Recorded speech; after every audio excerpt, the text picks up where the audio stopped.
Conforme o prometido, eu estou fazendo esse novo vídeo sobre o naipe de espadas com o tarô mitológico. Eu vou usar apenas os arcanos menores para falar sobre o naipe de espadas, que dentro do tarô ele representa uma jornada. Por isso a escolha desse baralho mitológico da Liz Greene, que representa a jornada de Orestes.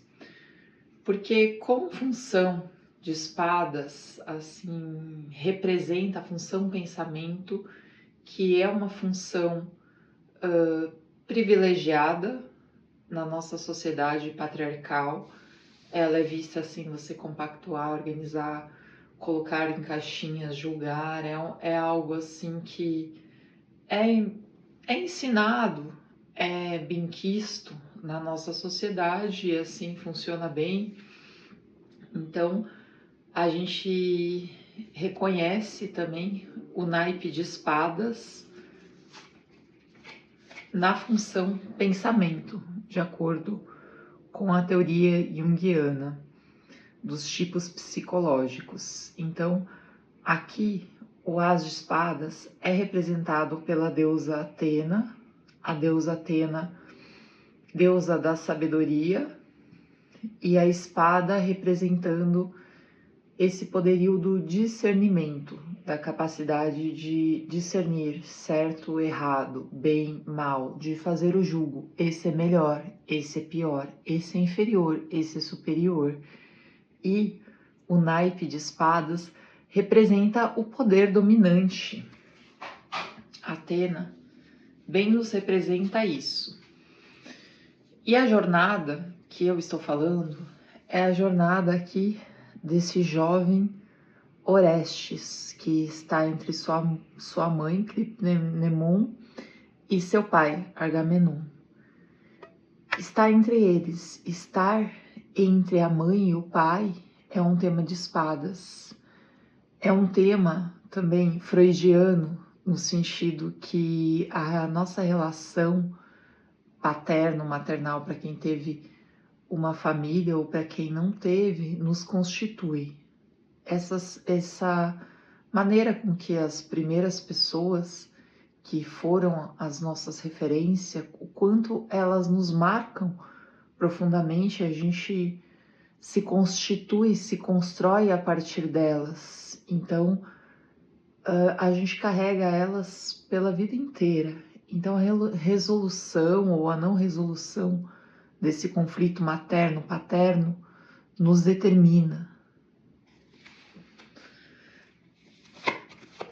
E Orestes está aqui em meio a uma situação que a mãe sente profunda raiva desse pai do Agamenon aqui, que não, 3 de espadas, aparece sendo morto por ela, Clitemnestes, e por seu amante.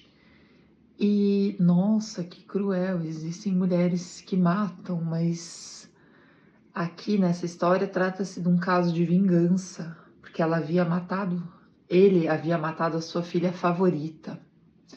Olha só essa provocação, essa briga de casais, assim, que promove um fogo amoroso e que muitas vezes, assim, se a mulher age em sua defesa e promove uma vingança,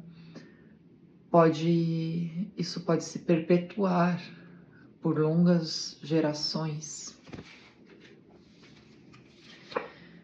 O 4 de espadas, a gente tem aqui Orestes refletindo, meditando sobre o fato ocorrido. Não muito bem querendo encarar, querendo tipo, puxa, isso está acontecendo comigo, sabe aquela situação assim que você não queria estar vivendo? Aqui está Orestes, assim, olhando, observando. E no 5 de espadas aparece aqui intervenção divina, Deus Apolo, uma força, um daimon que vem e diz: você precisa fazer uma escolha, você precisa decidir. Algo foi feito, seu trono foi usurpado pelo amante da sua mãe, pelo seu tio. Você precisa fazer uma escolha. Então Orestes é pressionado para uma ação. Embora não quisesse, ele teria que decidir, ele teria que tomar uma atitude. Então, aqui ele se empodera, aqui navegando sobre os mares, vencendo os mares, dominando esses mares do inconsciente, ele toma uma atitude. Claro que é guiado e governado por esse inconsciente, mas ele acredita estar no poderio, na consciência, estar fazendo a coisa certa. E a coisa certa aqui seria matar os que usurparam o seu trono.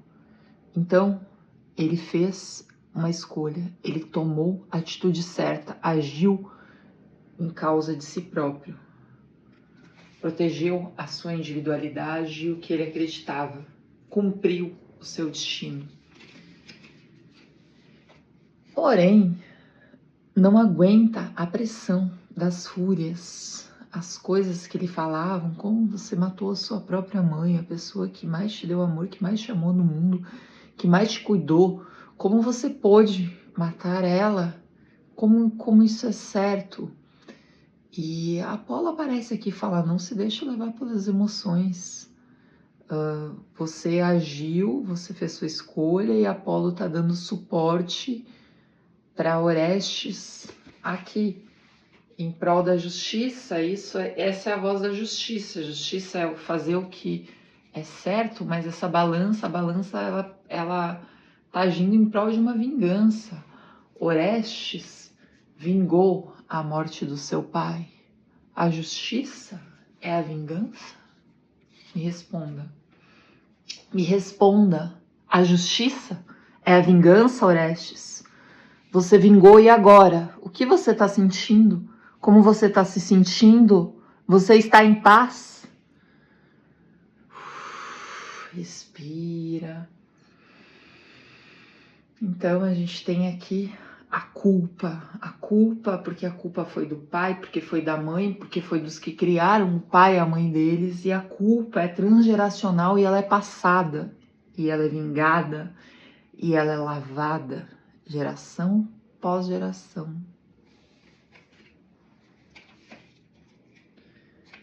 E aqui a gente tem novamente, no início e no fim, a gente tem Atena intervindo, quebrando essa maldição, afastando essas culpas. Porque Atena, como função de espadas, intervém em prol do patriarcado e diz que tá certo, porque o crime de matar pai e mãe é dos piores que existem. Porque se você é capaz de matar essas pessoas, você talvez seja capaz de qualquer coisa. Ou talvez essas pessoas sejam as mais passíveis de você matar, porque elas são as que mais te afetam. Então, talvez o ideal teria só ter que se afastar delas, mas você queria herança, você queria esse trono, você queria ser um deles, Orestes. Então, o preço a se pagar é esse. E Atena intervém em favor de Orestes, justifica o seu crime, o protege, porque ele está cumprindo o seu destino. E o seu destino é essa vingança da morte do seu pai.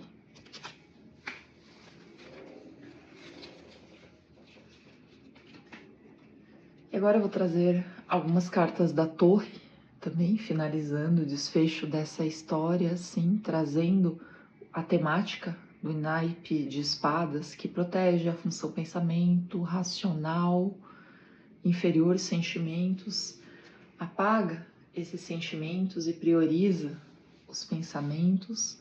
E a gente tem a nossa rainha, que é a rainha de espadas, que joga a água das emoções e dos sentimentos fora e vai pela objetividade, pelo que lhe é certo. E no fundo, tal como Orestes, é avassalada pela vingança, que é puro sentimento.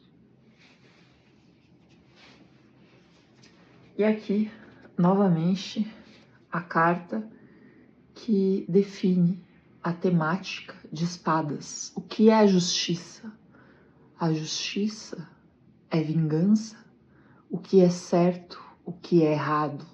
O que é o bem e o que é o mal? Mal para quem? Mal em privilégio de quem? Quem o bem e o mal protegem?